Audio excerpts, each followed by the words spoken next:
আমার মনে হয় তার কান্না আল্লাহ কবুল করেছেন, যার কারণে যেভাবে হোক একটা ঘোষণা হয়েছে, একটা নীতিমালা হয়েছে। আমি বেশি কথা বলবো না। আবার কর্মসূচি আমার সভাপতি আরিফ খান স্যার আংশিক বলছেন, সেটা হলো এইটার পরে আমরা গুছাইয়া আগামী মাসের 15 তারিখ শনিবার, মার্চ মাসের 15 তারিখ শনিবার মঞ্চে যারা আছেন, আপনারা যারা আছেন সবাই আরো কিছু লোক নিয়ে থাকবেন। আগের সেমিনার চাইতে শক্তিশালী একটা আলোচনা হবে। এরপরে আমরা 8টা বিভাগে আবার আওয়াজ তুলবো, আজান দিব। আজান শিখাইছে আমাদেরকে ডক্টর হানিফ খান। আর আমরা আমার 8টা বিভাগে আজান দিব। বিভাগীয় কমিটি হবে, জেলা কমিটি হবে। শোনেন, ব্যক্তি পাল্টায়।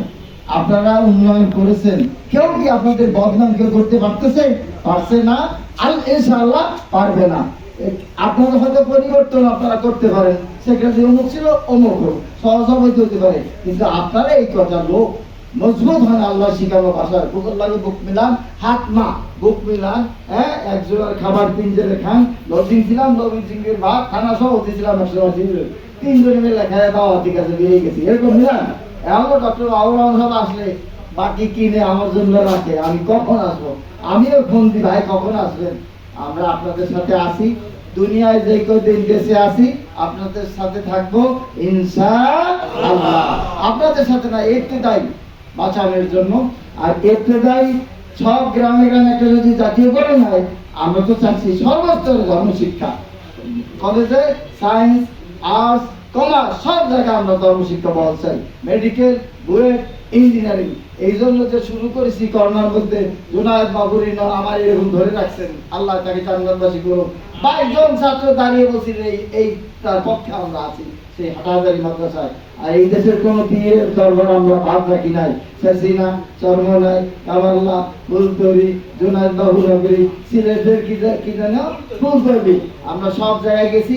আর ওই লোকটাকে আমি ফাঁকে ফাঁকে যে একটা শব্দ বলেছি, ওনাকে তো বেকার যায় ওই জায়গায় আমরা গেছি। 2 বার সাবেক প্রধানমন্ত্রীর সাথে আমাদের সিটিং হয়েছে। আমার সভাপতি ডক্টর বাবুর রহমান ছিলেন, ডক্টর 13 জন ছিলেন, সেখানে তো সব কথা হয়েছে। আমি তো দিছি, আমার তো বাধ্যবাধকতা আছে, আমরা নিতে পারি নেই। আবার বলছি সেই কথা, আমাদের দুর্বলতা, আমাদের দুষ্টামির কারণে। এখন আপনারা আল্লাহর ওয়াস্তে, আগের দিন মিটিং করে আমরা বলে দিছি অমুক জায়গায় যাব না, তারপরে আপনারা 2 জন গেছেন, এত কষ্ট পেয়েছি সেটা আর নাম বলবো না। গিয়ে ভুল করেছেন, ওই ভুল সংশোধন হবে, লিস্ট হলে, অ্যারেস্ট হলে, গ্রেফতার হলে হানিফ খানের, আব্দুর রহমানের, ডক্টর মাহবুব কোনো লাভ হবে না। চোখের বাড়ি ফেলতে হবে আর যেতে হবে। আমাদের সাথে পল্টন কলেজে 19 জনে গ্রেফতার হয়েছিলাম আমরা। থানায় নেওয়ার পরে 2 জন কয়েক মাস ছিলেন। ডক্টর মাহবুব রহমান জেলখানায় গেছে, কোর্টে গেছে, টাকা দিছে, কত লক্ষ টাকা দিয়ে জামিন পেয়েছে।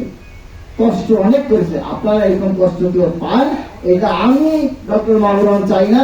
যার কারণে কারাই দেই, লেখি, লাঠিলেও তারা দিই, মন পক্ষে দিতে যাই না। কারণ আমি চাই আপনারা ইবতিদাই হোক। রেজাউলকে গালি দিয়েছিলাম, আমি থাকবো না, এটা কেন বলবো?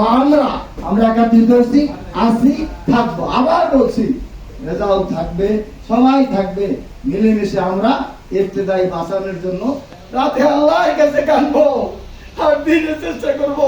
আল্লাহ, এই 53 বছর ইবতিদাই কিছু পাই নাই, আল্লাহ তুমি গ্রামে গ্রামে ইবতিদাই হওয়ার ব্যবস্থা করে দাও। এই লোকগুলা রুজির ব্যবস্থা করো, সংসার আলোচনার ব্যবস্থা করো। সকালকে ধন্যবাদ, দোয়া করবেন। আমরা 15 তারিখ, আবার বলছি 15 তারিখের এই প্রোগ্রামটা করেছে আমাকে, আমার মোবাইলের তালিকা যাদের আছে তারা বিভিন্ন এখানে থাকবে। আর ডক্টর মাহবুব সাহেব তো কাবিল মাদ্রাসার প্রিন্সিপাল, আল্লাহ তাকে হায়াতে তৈয়বা দান করুন, আমিন। নেক হায়াত আল্লাহ যে দিন বাঁচাই রাখে, এই দিনের খেদমতের জন্য কবুল করুক। আমার হামিদ ভাই জীবনে অনেক কষ্ট করছেন, বয়স হয়ে গেছে, এখনো মনটা আছে। হানিফ খান চাকরি করে ইউনিভার্সিটিতে, কিন্তু ইবতিদাই নিয়ে পান নাই। হামিদ সরকার, মাহবুব রহমান, হানিফ খান, আব্দুর রহমান, আমরা তো ইবতিদাই মাদ্রাসা করবো না, আমাদের কেউ চাকরি করবে না। তবে আপনাদের সাথে আসি, থাকবো, আল্লাহ কবুল করুক। আসসালামু আলাইকুম ওয়া রাহমাতুল্লাহ।